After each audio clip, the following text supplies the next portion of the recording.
Hello and welcome back to the Passion Stories podcast. I'm your host, Emma Cole, and as always, it is my absolute pleasure to bring you a wonderfully passionate guest. And this guest is particularly special for the incredible challenge that she is about to take on.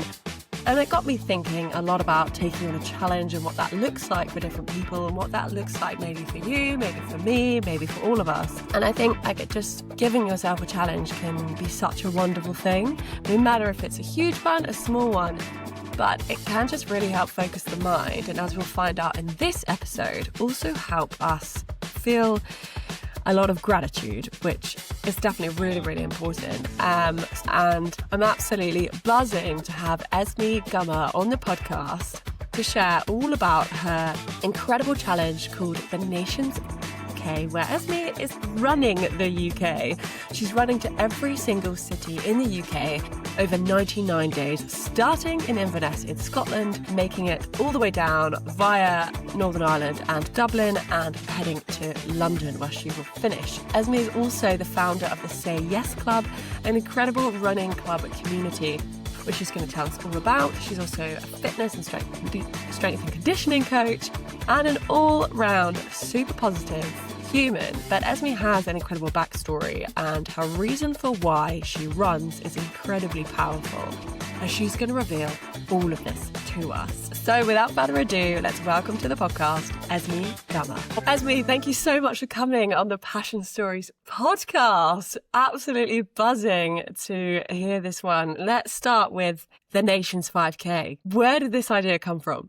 Where do we begin? So, top line. So I started a run club in London called the Say Yes Club about 3 years ago, and we'd meet up every Tuesday. We still do meet up every Tuesday in Hackney, do a 5K, and then go to the pub. So you can walk it, you can jog it, you can run it, but you have to do 5K if you want to come to the pub. That's like the kind of vibe of it. It was going so well, and I was getting so much feedback from people saying, oh my God, like it's changed my life. Like I've met new friends, or I've, never could run a 5K and now I'm doing a half marathon or a marathon, or I'm traveling to go running and all this amazing stuff. And it like came clear to me that I was like, this is such a good concept, and I'm just a little dot on a Tuesday night in Hackney in London. I was like, how do I get this to go further? So the idea came up was I originally was going to go on tour around the UK and host a 5K run club in every single city. And I was like, oh, I can take it across and then leave it in that city and get them moving. And then that evolved. I'm sure we'll talk about it more why, but that evolved into me doing it by foot instead of going in my Spice Girls tour bus, which I was going to do. Spice Girls tour bus. I was like, I'll go on tour bus, stop in every city, host a 5K, but now, very much like I'm going to do it on foot for various reasons. There's a lot of depth as to why I want to do it on foot as well. And we'll come into that, but take us through the plan. So you're starting in Scotland. Yes, starting in Inverness in Scotland. It's quite funny as well, because when I tell people I'm running to every city in the UK and Dublin, people just think like, oh, top to bottom. And it's like, no, I've got to like go to every city. So the route is crazy. But I start in Scotland in Inverness, and I make my way through every single city. I go into Northern Ireland. I come through Dublin. So I'm going to do Dublin as well, even though it's not officially in the UK. I just wanted to do it because I'm running past it. I was like, I can't just be like, see ya. Like, no 5K for you. So I'm going to do Dublin, come back into Wales, and then continue. And I finish in London. So start on the 27th of June in Inverness and finish on the 3rd of October in City of Westminster, because there's two cities in London. City of London and City of Westminster. I know, right? Wow, okay. So I'm doing City of London on the 2nd, City of Westminster on the 3rd, and that'll be the finale. Love that. And part of the point of this is to get 1 million people moving. Yes. And this is through the 5K, because that feels like quite an accessible distance. Yes. Why have you chosen 5K in particular? I think the 5K for me is what I did when I started my run club. The reason I started it was because I was actually quite fed up of all the run clubs in London that were offering this like 5K run club, but the entry level was so high. It was like, I think their like slowest, like some of them, their slowest pace was a 30-minute 5K. And I was just like, this is just not accessible. And actually, a 5K is such a good distance because if you're walking it, you could do it in an hour, if you get a bit of a move on. And if you're running it, yeah, you can go as far as people can do it in like 16 minutes. I'm all right for that. But as in, it's such a good kind of distance because even if you're walking it, you still feel like you're part of something for the hour. It's not like you're slogging forever. And I just think I wanted to bring the pace groups that I bring into my club because I wanted people who maybe don't run or could run before and can't at the moment, or coming back from injury or pregnancy or whatever, or I just don't want to run today. Does that mean you can't see your mates? Like, oh, I can't run today, so I don't get to go to run club. So I brought in these pace groups where we had like the walk group, and then we have a 45-minute group, which is 5-minute walk, 5-minute run. And then we have a 38-minute group, which is the average time for a female to run a 5K. Like, why would we not have that then? If it's the average time for a female, it should be in there. 35, 30. So I think the 5K for me is just so meaningful because it is that kind of entry level into movement. It is, if you walk a 5K, that's still so impressive. Like an hour walk for someone who's totally inactive or coming back into sport or whatever it is. I just think it's such a nice distance where you think it's an entry level to me, whether you're walking it or running it. And I always say to people, like, there's more to life than a 5K, but it's a great place to start.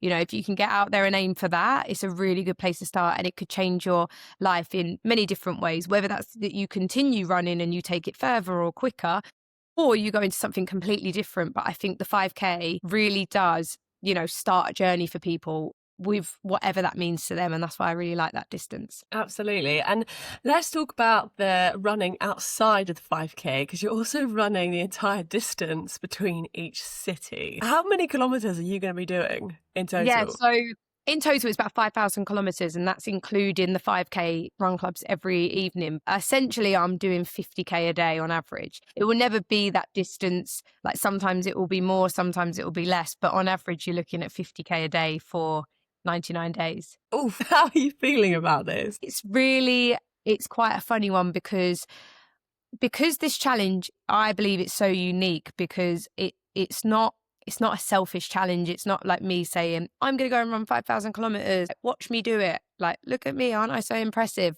The biggest thing for me is the getting people moving. It's the 5K. The 5,000 kilometer running is my means of transport, right? It's my commute. It's how I'm getting there. And it is a personal challenge for sure. The reason I'm running it is because I do want to put into perspective for people, please come for a 5K. I'm doing 50 today. And I mean that by 5K used to absolutely terrify me. When I've done my first 5K twice, and we'll go into that in a bit, but I did a 5K the first time when I was younger, but I also did my 5K for the first time after I got paralyzed and I learned to walk again. And it terrified me. It is terrifying. And I know the feeling of having to turn up to a run club and the thoughts that go through your head and the fear, the absolute fear of what if I can't keep up? What if I have to stop?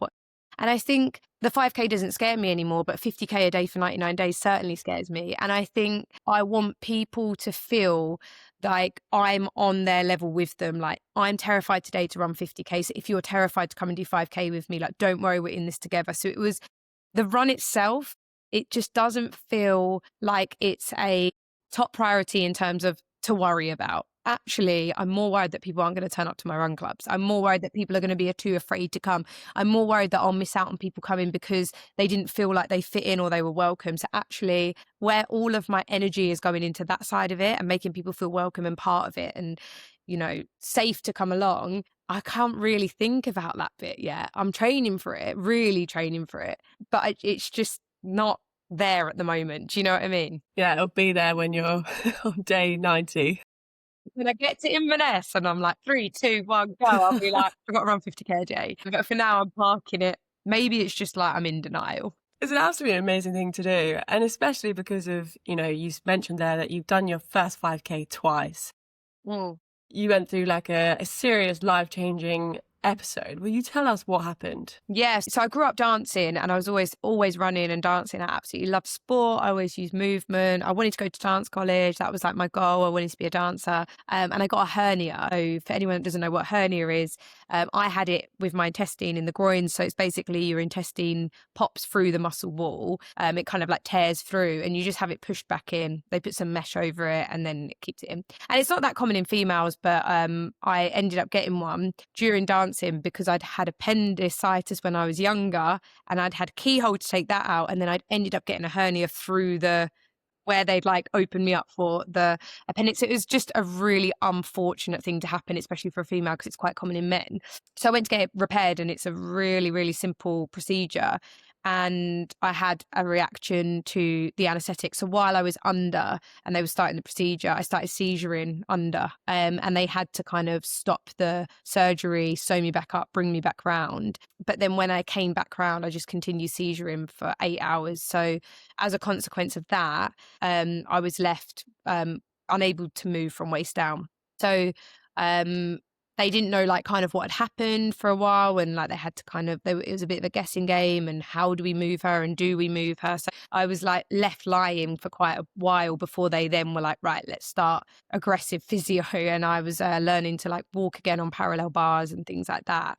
So that took like 3 weeks to get me back up on my feet and moving. And then the best part of a year just to regain sort of everything. If you were looking at me down the street, you'd never have known. But, you know, there were things that I had to gain back and learn and all of that stuff. So, yeah, I didn't actually start running again from that for another 6 years after that.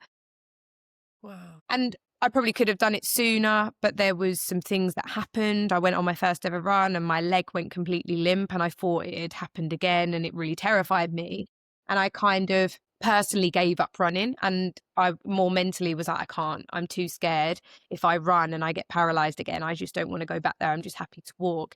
So I didn't start running properly again for 6 years. And there were times where I might have done a little bit of running, you know, like in a fitness class, I like get on the treadmill, but I was always like, any time I could avoid the treadmill or a run, I avoided it. But yeah, properly getting back into running, like it was 6 years later. And do you still have any residual pain or any sort of after effects from that?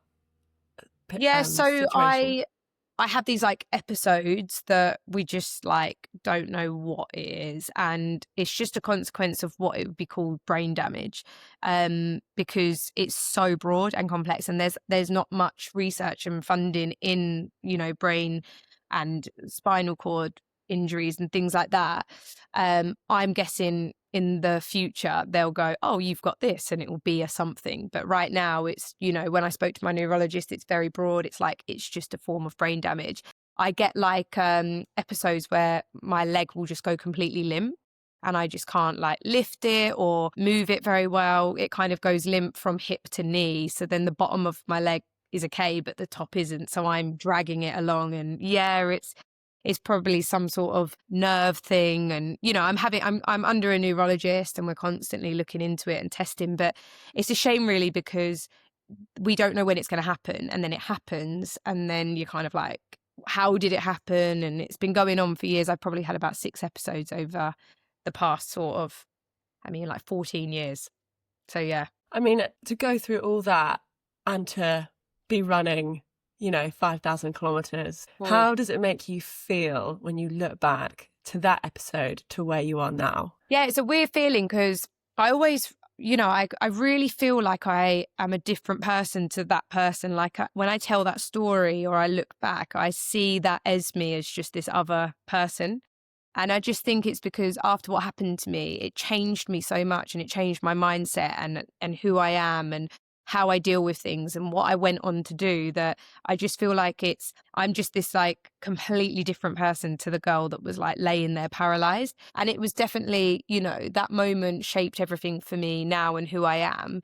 And I do feel proud of myself, but I think when I was in it, I could never imagine a life being paralyzed. I can't explain it. Like I remember being like, no, this can't be it. You know, the only time I really got close to thinking this is it was about 2 years ago. I had an episode, and it lasted for 6 weeks. And usually when I have my episodes, they might last for like 3 days.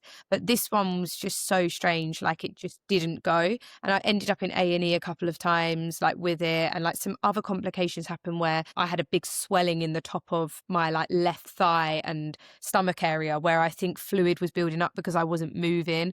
And it was getting a bit weird. Like it was the first time I was like, could this be it?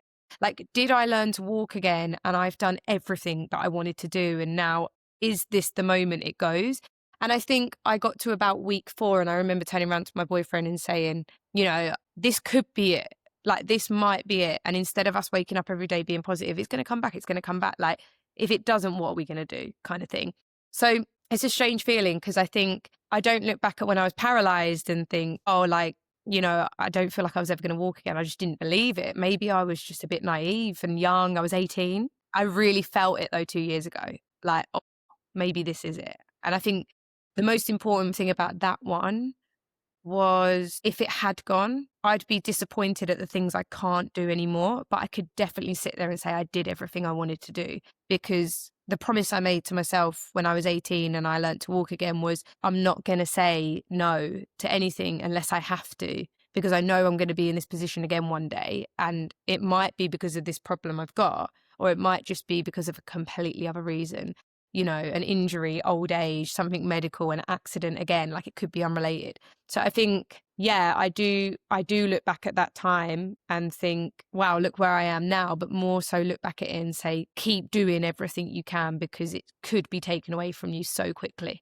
Like my life changed in a second. I got put to sleep and I woke up a completely different person. And that mental resilience, that mindset, when you're doing your training runs and you're looking ahead to what the next couple of months hold, is that a place that you then dig into when the going gets tough? Yeah, it's quite a strange one really, because being paralyzed and learning to walk again, it changes you in a way where your gratitude for movement and your enjoyment out of movement just completely changes to how you used to use your body. Like before I was paralyzed, I was very tough on myself, very hard, very gritty, very resilient, very, I'd push myself in dance school until I threw up if I needed to. I wanted to be the best dancer. I wanted to go to dance college.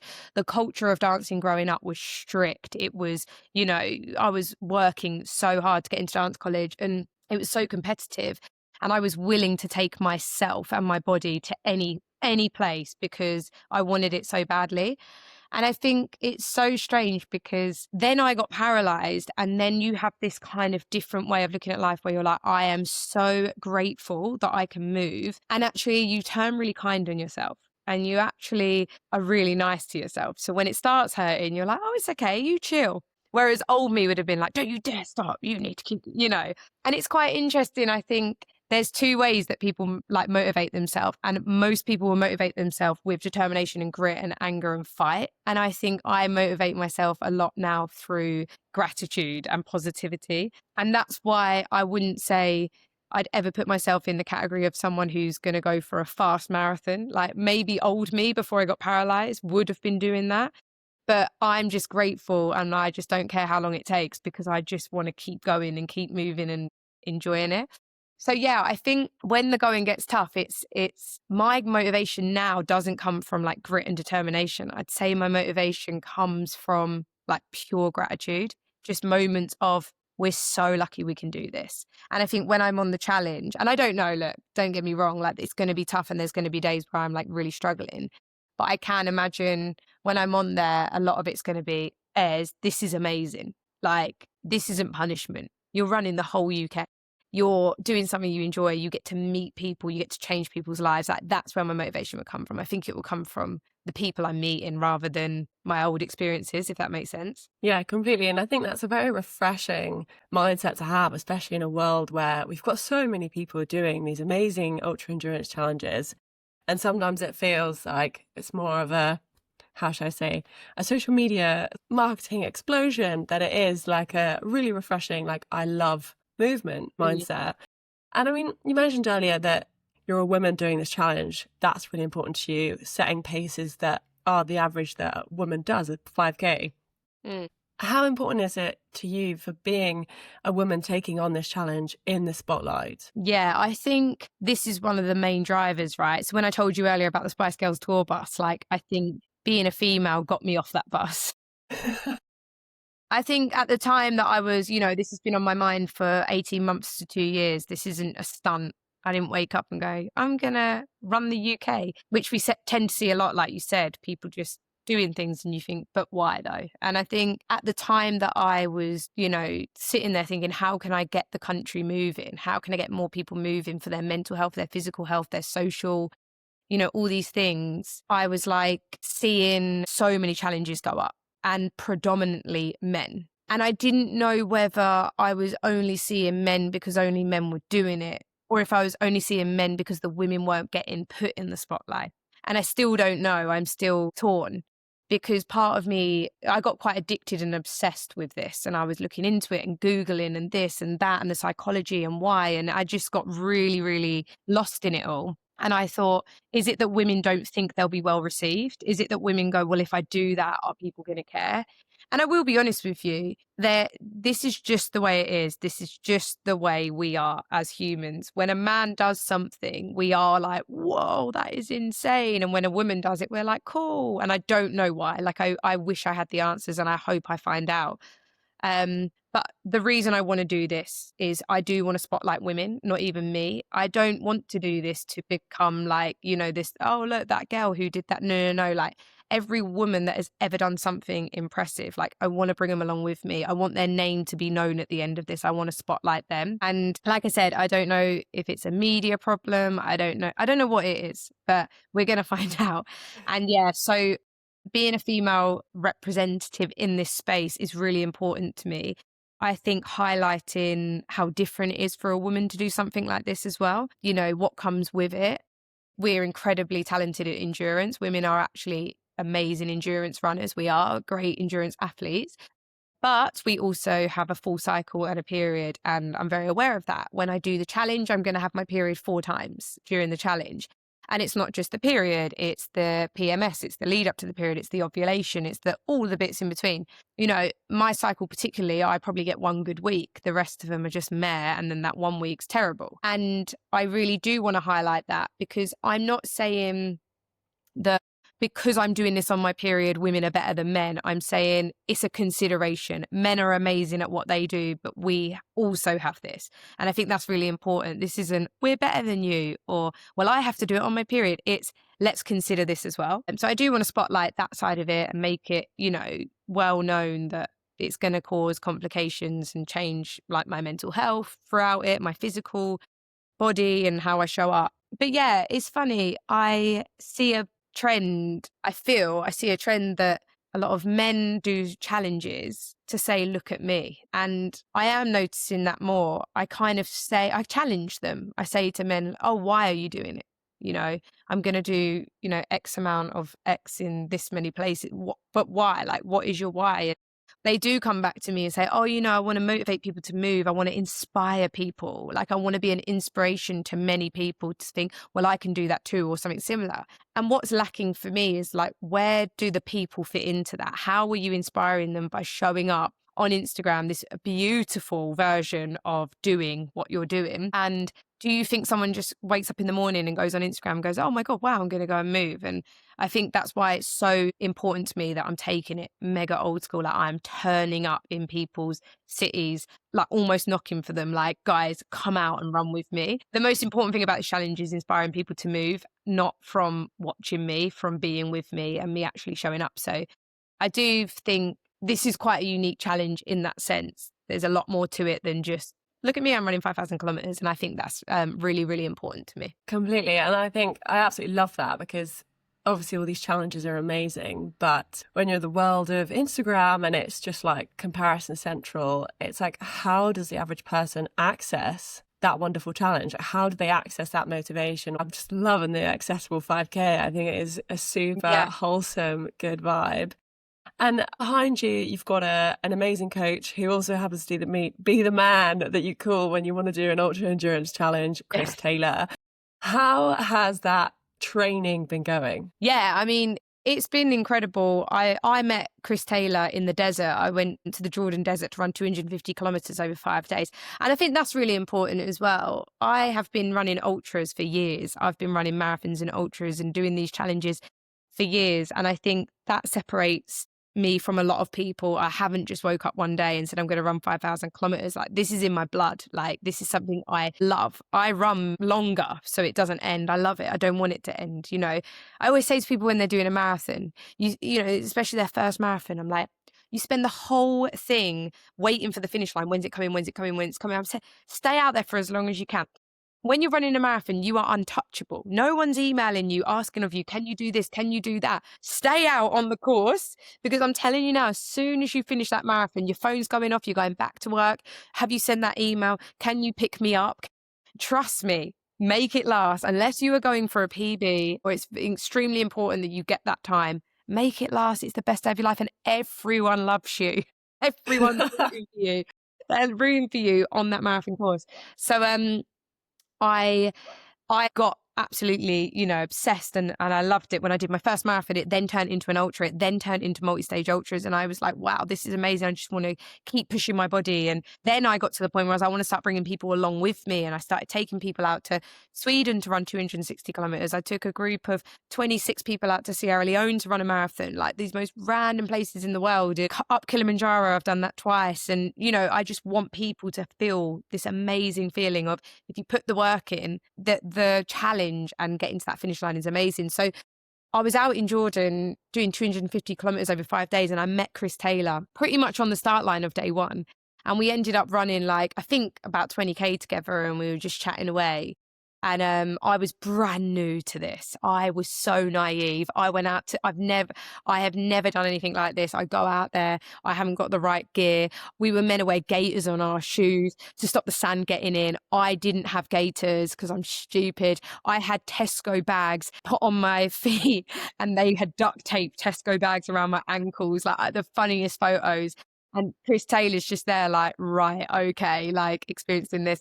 So yeah, our kind of friendship goes way back to then. And I've sat back and watched him do the most amazing, incredible, challenges. And like you said, he is the one you call when you want to do an extreme, crazy challenge. Chris Taylor is on speed dial. And I kind of mentioned it to him. I remember we were at Love Trails Festival, and I think I texted him and said, I've got a challenge that I want to do. And this is when I decided to come off the Spice Girls tour bus.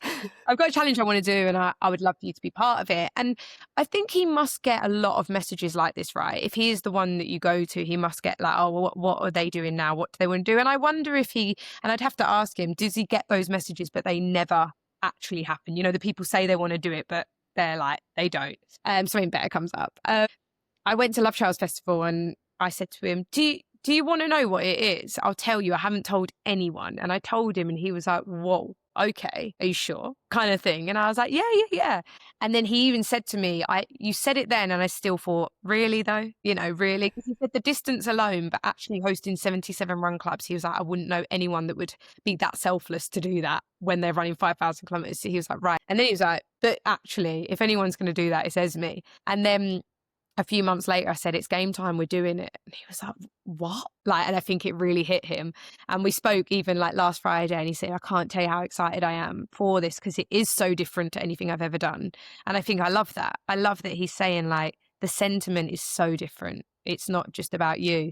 But yeah, so he's obviously coaching me as well. And I was, I started the whole thing I don't need a coach, independent woman, I don't need no man. And I was like, I'm going to do it myself. And then you can't coach yourself. You can't, because you only do the things that you enjoy when you coach yourself. And I am a coach. I'm not a run coach, but I'm a strength and conditioning coach. I'm a PT. But you can't, because you don't give yourself the things you should be doing. Also, it's tiring. I am knackered. My weeks are long. I'm working at the same time. I need someone to just tell me what to do, and I go tick it off. So in that space, he's been unbelievable. And I think he's the best coach for this, because he really does know what 5,000 kilometers across the UK and hosting 77 run clubs is going to feel like.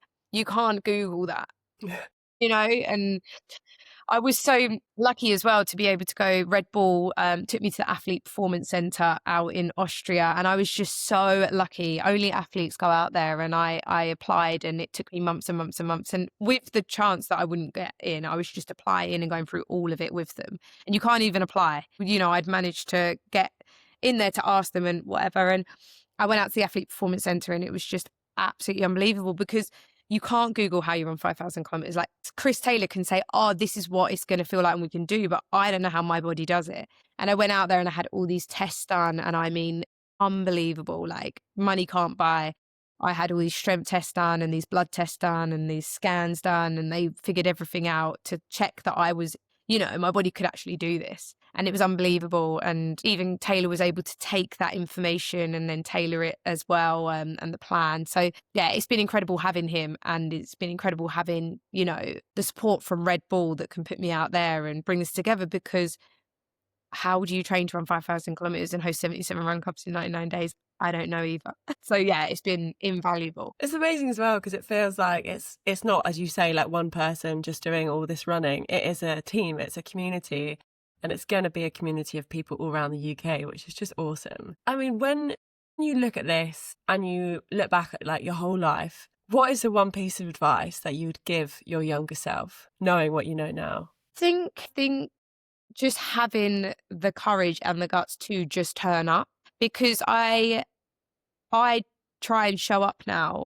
as much as I can, because I've felt the impact of one day you'll have to say no. And I think I look back at my younger self before I got paralyzed, and I was back row and I kept myself back row, and I worked so hard. I worked the hardest in the room if I could when I was dancing or with whatever I was doing. But I wasn't someone that would take a risk or put myself in the frame, because I thought that it would never happen to me. Anything. Like, I'm never going to be that statistic or that person that can't. And I think I played it safe for so long, because you just feeling, and there is something so amazing about feeling invincible, because it makes you do crazy things and scary things, but also feeling invincible can have such a detriment because it holds you back. You think you're invincible, or I'll do it tomorrow, or I'll do that next week. And sometimes that's not going to happen, right? So I think my advice to myself would be like, take the risks and say yes more often, and don't believe you're so invincible that it's not going to happen to you, because it did. It was a 1 in a million chance that was going to happen to me, and it happened. And I think a lot of people spend their lives doing that. It will never be me. And it was me. And, everyone out there, everyone, including you and me and anyone listening to this, every single person is going to have to say no one day to something, for whatever reason that is. And it could be soon, or it could be in 10, 20 years' time. But at some point, we will have to say no. And when it comes to movement, having to say no to movement, once it's taken away from you, it is probably one of the hardest things ever, because movement isn't just, weight loss or performance and things that we think it is. Movement is, it relieves stress and anxiety, and it makes you feel free. And without movement, freedom is just not possible. And I know how that feels, to feel trapped. And so whether that's trapped physically in your body or mentally, if you can't move, you are trapped. So I think everyone needs to spend every day saying, it's simple. If I can, do, and if I can't, don't. I'm not saying say yes with 2 broken legs, go and run a marathon. I'm saying if you can do it, and if you can't, don't do it. And that is as simple as that, because one day someone's going to say to you, do you want to come for a walk? And you're going to say no, because you can't be bothered. And then that person is going to say it another day, and you're going to have to say no, and that will hurt. Or that person won't be around anymore to ask you to go on that walk, and you're going to wish you went on that walk with that person. So it's not just about you. It's how much you miss out of in the lives around you. If there's someone in your life that you love asking you to do something with them, do it if you can, because it won't last forever. I absolutely love that. Giving us a lot to think about. Esme, thank you so much for coming on the Passion Stories podcast. You've been a wonderful guest, and we wish you all the best for your incredible challenge. Thank you. My word, that was so powerful. And I think the last few things that she said there about saying yes to the moment, to the walk, to spending time with someone who might not be there, I think flipping that perspective of, yes, saying yes to doing great things for yourself and that kind of thing, but actually, like, nothing lasts forever, and we might all be stopped by doing something we love. We never know what is around the corner. And yeah, that was so powerful and really made me think about spending time with people that you really care about and saying yes to that walk. Yeah, oh my word. I hope you guys are going to be saying yes to whatever it is today that, comes your way, or tomorrow or the week after, and have Esme's thoughts in your mind, because they are so powerful. What an incredible perspective, and what an amazing journey as well that she's been on. Going from a horrendous paralysis to running the UK and motivating people to come and join her, creating that accessible community, because that's also what I've always felt. Do you know what? I've actually never been to a run club, entirely because I thought I'd always be too slow, and I thought I'd always be too bad, and I thought I just thought I wasn't good enough. And I thought I'd be dropped. And it's the same actually with cycling clubs, to be honest, and actually swim clubs. I just think I'm too bad. But that whole ethos around reducing the average times and reducing the pace times and actually making it so that you come as you are and come in whatever way. And I love the fact that you just complete 5K. That's the goal. And then you can go to the pub. And that for me is like a really cool, inclusive, good vibes kind of community. And I do think we need more of them, especially in this world of, as we mentioned, like incredible challenges, which are amazing in their own right, but sometimes don't necessarily allow everyone else to be included. So that I think is just brilliant and fills me with great excitement for the future too. Go and get involved with this incredible challenge. You can find her on Instagram. You can learn all about the Nations 5K. I've dropped all the links in the description. I think Esme was also very humble there about the fact that she's running at like average 50k in between all these cities. That is going to be grueling for 99 days on your feet. And, you know, it's not just that she's just running, let's say 50k. She's also hosting and chatting to millions of people and being her upbeat, energetic self. And that in itself is an incredible thing to do. As she said, it's very selfless. And it's absolutely awesome. And we are wishing her all the best. And go and check out that challenge. Get involved. The Nations 5K is going to be absolutely mega. And check out her Say Yes club as well. If you're based in Hackney or nearby, you can get involved on the Tuesday evening runs. What a brilliant episode. And as always, make sure you share, follow, like, subscribe to the Passion Stories podcast so you will know when the next brilliantly passionate guest drops. And there are so many wonderful people that have come on the podcast, shared their story, shared their passion. So go and check out the entire Passion Stories podcast series. There's going to be someone who's going to inspire you, just like Esme has. And we absolutely love it. I've been your host, Emma Cole, and I will see you in a fortnight. Thanks to Gene Tank for the tea.